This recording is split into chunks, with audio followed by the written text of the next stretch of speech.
Before I begin to relay the details of this ritual, I should probably explain that you need to be in a certain state of mind for it to work. I'm sure a lot of you out there will know what I mean, even though I'm not the best person to be explaining human emotions. It's a kind of churning, constant emptiness. A feeling that although you have no desire to die, life simply takes too long and you'd rather another option. It is very important that you feel this way when undertaking the ritual, because another option is exactly what I will give you. The details are as follows. I have tried to make it as simple as possible and to cut down the cryptic rubbish that my contemporaries often include in these things, but you need to appreciate how hard that actually is. We don't live by constants as you do. We live by symbolism and meaning. Bread does not sustain us, but the idea of bread makes a very good meal indeed. Still enough talk. Even if you did want to hear about me, I wouldn't be able to explain it. And apologies for this also, but if you're not a resident of the United Kingdom, you have a little bit of traveling to do. The New World doesn't interest us as much as the old ones do. And this isn't going to be as convenient as finding the old hospital or halfway house.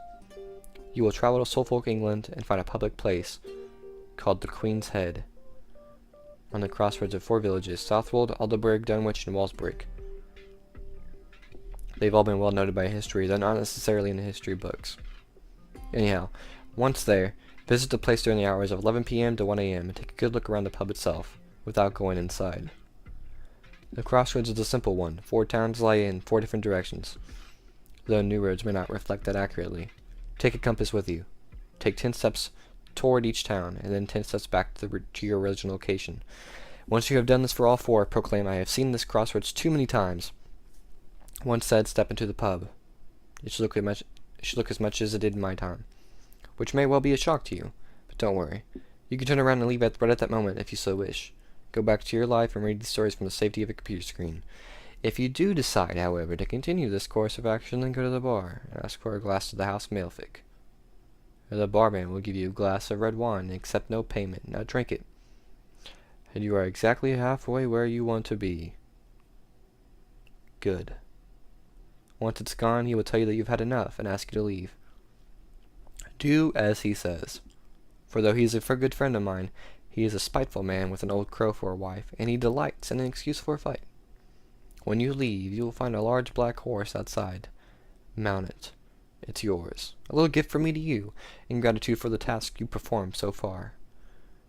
The wine will have warmed you a little, I hope, for you have a long ride. It doesn't matter in which direction you travel, and never really did. The roads will be old, now, and possibly so, perhaps, and a dense fog will cover the tracks. Plow ahead, and do not deviate from the road. He may send a guard to veer from the mist to try and stop you, but keep moving. He may even send a loved one to plead that you slow down, but this is the trick. It is me that he wants to stop, and we had never seen eye to eye. The mist will pass, and you will see an end to the road ahead, a gorge of impossible depth. Don't stare into it. Contrary to popular belief, it doesn't gaze back, but it may hold you from your task. And neither of us want that, do we? To continue, you need only do one thing. Ride the horse from the cliffside and plummet into the gorge. I never said this would be easy, did I? But don't worry. It's an exhilarating rush, for the most part. I shan't talk to the next few minutes of your trial. It would be improper, after all. Many don't make it this far. They suddenly decide that they have too much to live for.